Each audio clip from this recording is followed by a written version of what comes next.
இந்த கிரிப்டோ ஃபீல்டுக்குள்ள உங்கள மாதிரி தான் நானும் ஒரு வருடத்துக்கு முன்னாடி என்டர் ஆட்டேன். அப்ப எனக்கு இதுல தெரிஞ்ச ஒரே விஷயம் ப்ராஃபிட்ங்கிற வார்த்தை மட்டும்தான். இந்த ப்ராஃபிட்ங்கிற வார்த்தைக்காக நான் தந்து விலங்குறது ரொம்பவே அதிகமானது. முதல் விஷயம் ஒரு ஐஸ்ல ஒரு கோயினை பை பண்றது, பேசிக் நாலேஜ் இல்லாம பை பண்றது.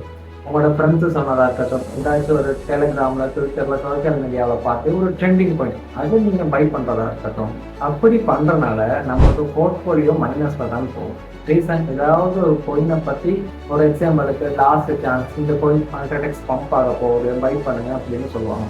அந்த டைம் அந்த கோயினை நம்ம பை பண்றதுனால அதுக்கு அந்த ப்ராஜெக்டோட டீம் யாரு, இதுக்கு எதிர்காலத்துல என்ன பொட்டன்ஷியல் இருக்கு, இது எப்படி பர்ஃபார்மன்ஸ் பண்ண போகுது ஃபியூச்சர்ல, இதுக்கு ஒயிட் பேப்பர்ல என்ன விஷயங்கள் இருக்கு, இதுக்கு ரோட் மேப்ல எவ்வளவு விஷயங்கள் கம்ப்ளீட் பண்ணியிருக்காங்க, இது எதுவுமே பார்க்காம அந்த ப்ராஜெக்ட்ல இன்வெஸ்ட் பண்ணணும். இதுல இருந்து நான் கத்துக்கிற விஷயம் தான் நம்ம இன்வெஸ்ட் பண்ணதா இருந்தா நம்ம ஓன் ரிசர்ச் பண்ணி அதுல இன்வெஸ்ட் பண்ணணுங்கிறது.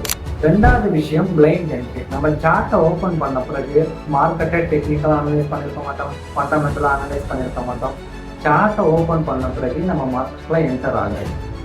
இது நம்ம எதுக்கு வழிவகுக்கும் அப்படின்னா, ப்ராப்பரான என்ட்ரி இருக்காது. இப்போ நம்ம எங்க எக்ஸிட் ஆகணும்னு தெரியாது. அதனால நம்ம ஒரு பொசிஷன் ஓப்பன் பண்ணோம் அப்படின்னா அதை நம்ம பயத்திலே க்ளோஸ் பண்ணிடுவோம்.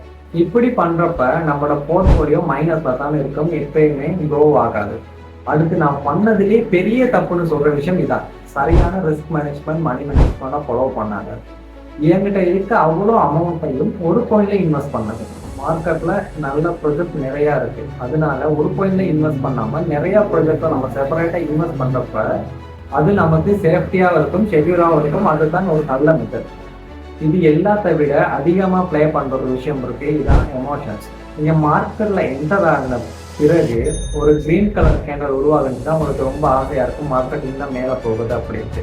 ஒரே ரெட் கலர் கேண்டல் உருவாகுச்சுன்னா உங்களுக்கு இப்போ பயமா இருக்கும், மார்க்கெட் கிராஷ் ஆக போகுது அப்படின்ட்டு. ஆனா மார்க்கெட் அப்படிங்கிறதுக்கு சான்ஸ் இல்லை.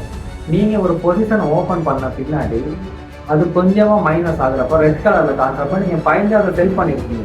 ஆனா அதே ஒரு 2 நாள் கழிச்சு பாக்குறப்ப அந்த பொசிஷன் உங்களோட டார்கெட் ஹிட் ஆகியிருக்கும். ரீசன் இந்த இடத்துல ஃபியர் அண்ட் கிரீட்டா தானே இருக்கும். மார்க்கெட்ல நீங்க லாஸ் ஆகிறதுக்கு முக்கியமான காரணம் என்னன்னு பாத்தீங்கன்னா இந்த ஃபியர் அண்ட் கிரீட் தான்.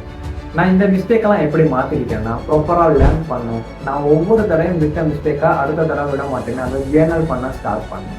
இப்போ நான் சொன்ன மாதிரி மிஸ்டேக்ஸை நீங்களும் விடலாம். ஆனா இந்த மிஸ்டேக்ஸ் தான் நம்ம ஒரு நல்ல ட்ரேடரா மாற்ற போகுது. நம்ம எந்த ஒரு விஷயம் ஸ்டார்ட் பண்ணும் போது மிஸ்டேக் விடுறது சாதாரண விஷயம் தான். ஆனா அந்த மிஸ்டேக்ஸை மீறி நம்ம அதுல சக்சஸ்ஃபுல் ஆகுறதுங்கிறது தான் முக்கியமான விஷயம். கிரிப்டோங்கிறது அவ்வளோ ரிஸ்கான விஷயம் இல்லை. நீங்க இதுக்கு ரெஸ்பான்சிபிள் கொடுத்தீங்க அப்படின்னா நீங்களும் இதை கண்ட்ரோல் பண்ணலாம். நான் சொன்ன விஷயங்கள்ல நீங்க என்ன மிஸ்டேக் பண்றீங்கிறத கீழே கமெண்ட் பண்ணுங்க. எந்த நேரமும் உங்களோட ஃப்ரெண்ட் இருப்பாரு, இந்த ட்ரேடிங்கை பத்தி பேசிக்கிட்டே இருப்பாரு, அவருக்கு இந்த வீடியோ ஷேர் பண்ணி விடுங்க. இந்த வீடியோ பிடிச்சிங்கன்னா லைக் பண்ணுங்க. பாய்.